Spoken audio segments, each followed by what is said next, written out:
Guys, magandang hapon.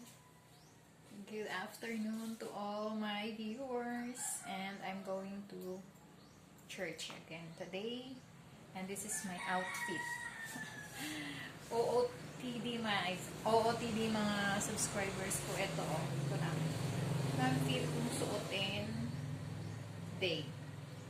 Loose na pants na cotton yung tela, lambot.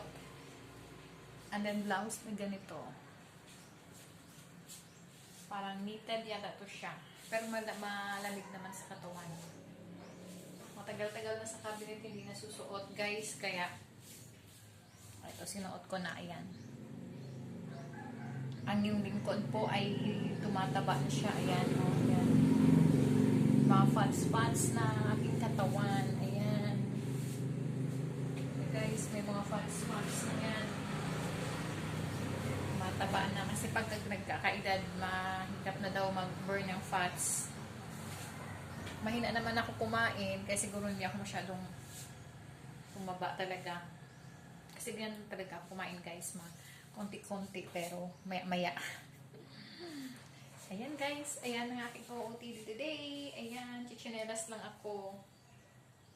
Kasi mayroon naman kaming investment na isusuot pagka nasa church na.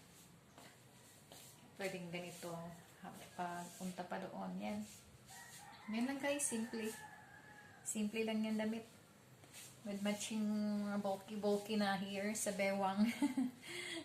Hindi na kasi ako nakapag exercise ng ganyan guys, hindi na. Dati nagkaganyan ako,